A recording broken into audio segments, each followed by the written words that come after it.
Hello students, today we are on our third day of our GK subject. Today we are going to learn about lesson number 4 and 5. Both the lessons are short, so we will try to cover both the subjects, both two lessons in our one video. Lesson number 4, that is Know Your Fables, and lesson number 5, it is India, our country. In lesson number 4, you will see some pictures and there is one short line. You have to match the line with that story.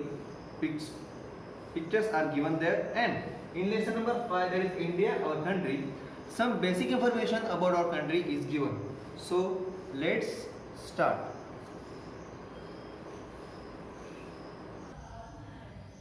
So here we are on our fourth lesson of GK subject, Know Your Fables. Fables are short stories with a moral. Identify the fables from the pictures and match them to the moral they teach us. देखो students, यहाँ पे कुछ fables दिए हैं और यहाँ पे आपको कुछ स्टोरीज भी दिए हैं. देखो यहाँ पे पिक्स दिख रहे हैं आपको, ए, बी, यहाँ पे ये सी, डी, ई और एफ, और यहाँ पे आपको कुछ फेबल्स दिए गए हैं. Now we will start from first fable. Slow and steady wins the race. जो स्लो होता है और जो सोच समझ कर धीरे से अपने कदम बढ़ाता है वो हमेशा रेस जीत जाता है. अब इसमें आपको स्टोरी पता ही होगी कि tortoise and the hare. So the answer of this question is the tortoise and the hare. Second, necessity is the mother of invention. जैसे देखो, जो ज़रूरत होती है वही आविष्कार की जननी होती है. अगर आपको कुछ ज़रूरत है तभी आप कुछ वो चीज़ पाने के लिए कोशिश करते हो. उसी तरीके से इस पिक्चर एफ में इस कौवे को प्यास लगती है और उसे एक जार मिल जाता है, लेकिन पानी नीचे होने की वजह से वो पानी नहीं पी पाता, इसलिए वो उस जार में छोटे छोटे पत्थर डालना स्टार्ट करता है. और जैसे ही वो जार में छोटे छोटे पत्थर गिरने शुरू होते हैं वो पानी ऊपर आ जाता है, और जैसे ही पानी ऊपर आता है वो कौवा वो पानी पीकर भुर्र से उड़ जाता है. So the answer of second fable is the thirsty crow. Question number 3, do not trust flatterers. कि जो लोग धोखेबाज होते हैं उन पर कभी भरोसा नहीं करना चाहिए. अब इस फेबल की जो मैच द पेयर होगी वो होगी इस फॉक्स एंड क्रो के साथ में, कि क्रो के चोंच में एक पूरी होती है या रोटी होती है और फॉक्स वहाँ पे आता है. वो क्रो को बोलता है कि तुम बहुत अच्छी तरीके से सिंग करते हो तो मुझे गाना गाकर दिखाओ. जैसे ही वो क्रो अपनी चोंच खोलता है तो उसकी पूरी नीचे गिर जाती है. सो the answer of third fable is the fox and the crow. Question number 4, any fool can hate what he cannot get. मतलब जो बेवकूफ़ होता है और वो जिसे हासिल करना चाहता है वो अगर उसे हासिल नहीं होता तो वो उस चीज़ को ही बुरा कहने लगता है.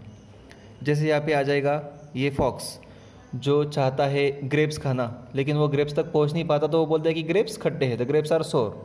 So the answer will be the fox and the grapes. 5, the greedy who want more loads all. जो लालची होता है और वो ज़्यादा से ज़्यादा पाने की कोशिश करता है ना तो वो सब कुछ खो बैठता है. वैसे ही यहाँ पे है सी स्टोरी, द हेन विथ द गोल्डन एग्स. एक ऐसी हेन जो रोज़ एक सोने का अंडा देती है, लेकिन उस आदमी को लगता है कि पता नहीं इसके पेट में सारे कितने अंडे होंगे, तो वो एक दिन उस मुर्गी को मार देता है और उससे फिर एक भी अंडा नहीं मिलता. Nobody believes a liar. देखो बच्चों, झूठ बोलना सबसे बुरी बात होती है.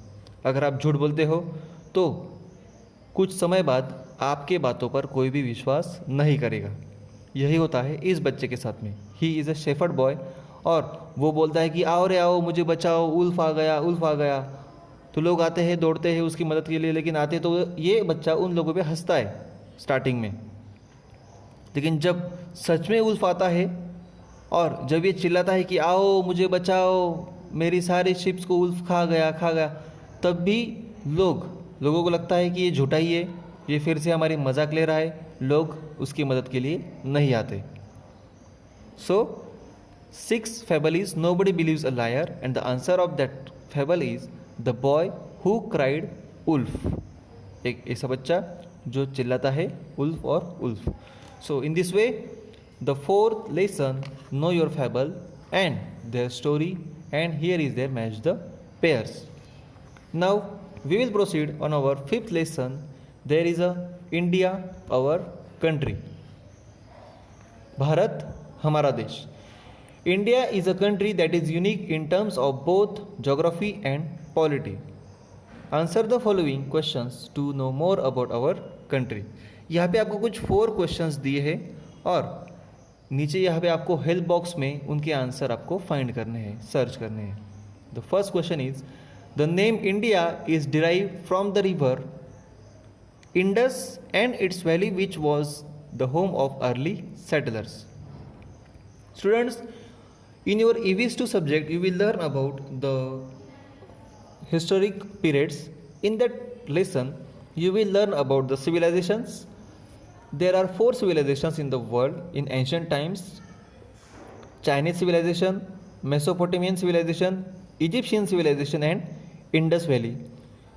और उसमें आपको एंड हड़प्पन सिविलाइजेशंस, जिसमें आपको इंडस वैली के बारे में जानने को मिलेगा.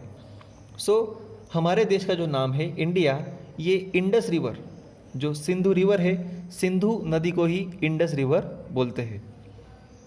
सो इंडिया का जो नाम मिला वो इंडस रिवर से मिला. Second question, presently India has 29 states and 7 union territories. Now in India there are 29 states and 7 union territories. India is the largest democracy in the world and the 7th largest country in the world in terms of area.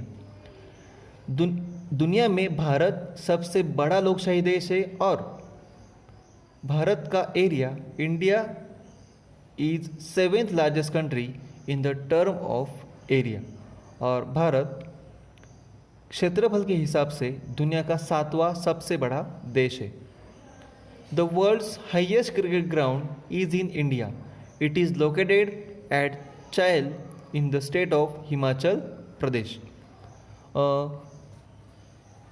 देखो students, दुनिया में सबसे ऊंचाई पर स्थित जो cricket का ground है वो इंडिया में है और इंडिया में वो क्रिकेट ग्राउंड हिमाचल प्रदेश जो स्टेट है उस स्टेट के चैल में स्थित है.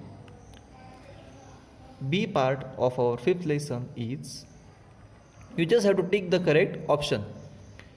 India, also known as Bharat, there are 2 options: Union of States or Union of Territories. The answer of this question is Union of States. It is a sovereign socialist secular democratic republic with a system of government that is parliamentary system that is present in our country India. The Constitution of India was adopted by the Constitution Assembly on 29 November 1949 or 26 November 1949. The answer will be 26 November 1949. Hindi, which is one of the official languages of India, is written in the Brahmi script or Devanagari script. The answer is Devanagari script. The constitutional head of Republic of India is the prime minister और the president. Constitution के हिसाब से किसी भी country का head या हमारी country का हेड होता है the president. So here students we have completed the 4th and 5th lesson of our GK subject. Thank you.